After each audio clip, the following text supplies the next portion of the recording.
Hello everyone, welcome to ICT and Education Class 7 Chapter 2 Data Representation and Processing 04। पिछले video में हमने इस chapter का सिर्फ इंट्रोडक्शन किया था। इस वीडियो में अब हम पढ़ेंगे कि पावर पॉइंट के क्या ऑप्शंस होते हैं और उन ऑप्शंस को हम कैसे यूज़ कर सकते हैं। तो आइए शुरू करते हैं। तो जैसा कि आप देख रहे हैं, यह हमारा पावर पॉइंट का इंटरफेस होता है। अब इसके पार्ट्स को समझते हैं हम। सबसे पहला हमारा होता है क्विक एक्सेस टूल बार। यह है टूल बार, यह इसमें वो है ऑप्शंस आते हैं जिनको आप रेगुलरली यूज़ कर सकते हैं। जैसे हमारा होता है जैसे हमारा new, open, save, undo, redo, print preview, ये कुछ ऑप्शंस इसमें रेगुलरली जो आपको यूज़ करने होते हैं वह ऑप्शंस इसमें अवेलेबल होते हैं। और आप इनको अपनी मर्ज़ी के अनुसार कस्टमाइज़ भी कर सकते हैं, इनको चेंज भी कर सकते हैं। इसके बाद हमारा आता है ऑफिस मेन्यू। ऑफिस मेन्यू में बेसिकली हमारा क्या होता है, इसमें वह ऑप्शंस पाए जाते हैं जैसे न्यू, ओपन, सेव एज और प्रिंट। ठीक है, तो अगर फ़ाइल को आपने कोई न्यू फ़ाइल ओपन करनी है तो यहाँ से भी ओपन कर सकते हैं, कोई पुरानी फ़ाइल ओपन करनी है तो यहाँ से भी ओपन कर सकते हैं, और कोई सेव करना है और या फिर प्रिंट करना है तो आप ऑफिस मेन्यू या फिर फाइल मेन्यू से भी कर सकते हैं। इसके बाद हमारा आता है कमांड टैब्स, इसके बाद हमारा आता है टाइटल बार। टाइटल बार में बेसिकली आपकी प्रेजेंटेशन फ़ाइल का जो नाम है वो आता है। जैसे कि आप ऊपर देख सकते हैं, अभी इस प्रेजेंटेशन का नाम मैंने नहीं दिया है तो प्रेजेंटेशन 2 दिखा रहा है।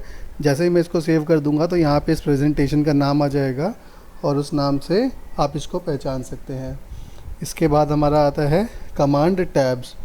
कमांड टैब्स बेसिकली हमारा एक कमांड्स का ग्रुप होता है जो हमारी प्रेजेंटेशन को बनाने में मदद करते हैं। जैसे कि आप देख रहे हैं, यह कमांड टैब्स हमारे अलग अलग तरीके के हैं, जैसे home, insert, design, transition, animation, slide show, review, view और हेल्प।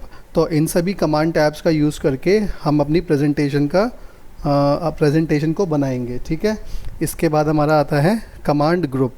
कमांड ग्रुप बेसिकली क्या है, जैसे आप कमांड टैब्स में जाते हैं, हर कमांड टैब के अंदर अलग अलग कमांड्स के ग्रुप बनाए गए हैं।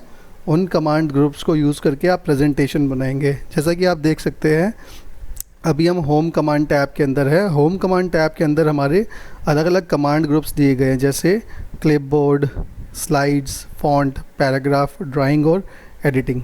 यह हमारे अलग अलग कमांड ग्रुप्स हैं जिनको आप यूज़ करके अपनी प्रेजेंटेशन को बना सकते हैं। इसे कहते हैं, यह जो आप वाइट एरिया देख रहे हैं इसे कहते हैं स्लाइड। आपकी जो भी प्रेजेंटेशन बनेगी वो इस एरिया के अंदर बनेगी।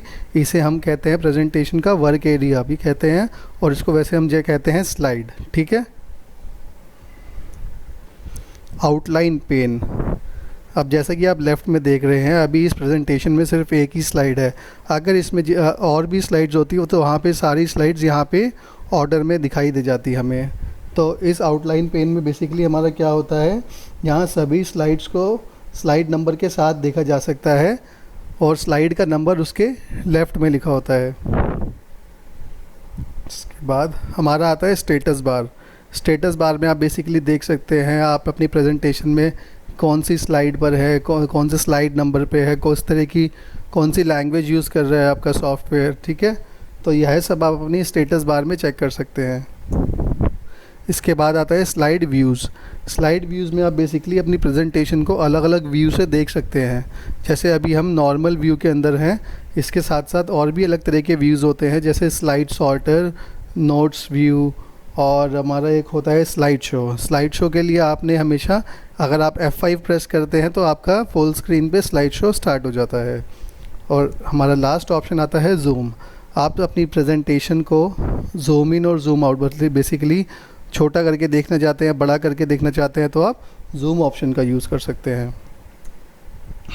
तो जो मैंने अभी ऑप्शंस को एक्सप्लेन किया, आप यहाँ पे उन ऑप्शंस के बारे में एक बार और देख सकते हैं। जैसे यहाँ पे लिखा है quick access tool bar, office menu, title bar, command group, command tabs, outline pane, slide, presentation view, zoom और स्टेटस बार। तो जो मैंने अभी एक्सप्लेन किया है वही यहाँ पे भी ही लिखा हुआ है। ठीक है, तो अभी आप फ़िलहाल पावर पॉइंट ऑप्शंस को समझिए। अगर आपको कोई दिक्कत होती है तो आप मुझसे पूछ सकते हैं। ठीक है, तो अब तक हमने डिस्कस किया है चैप्टर 2 का इंट्रोडक्शन और पावर पॉइंट ऑप्शंस। इसके अब नेक्स्ट वीडियो में हम पढ़ेंगे, अपनी प्रेजेंटेशन बनाना शुरू करेंगे और उस वीडियो में हम देखेंगे कि हम कैसे लेआउट्स को सेट कर सकते हैं, कैसे डिज़ाइन कर सकते हैं अपनी प्रेजेंटेशन को। लेआउट्स कितने टाइप के होते हैं हमारे पावर पॉइंट के अंदर, और उसके अंदर हम अपनी अलग अलग तरीके से क्या क्या चीज़ें इंसर्ट कर सकते हैं, जैसे पिक्चर कैसे इंसर्ट कर सकते हैं, टेबल कैसे इंसर्ट कर सकते हैं, स्मार्ट आर्ट कैसे इंसर्ट कर सकते हैं। तो यह सब हम अगली वीडियो में देखेंगे।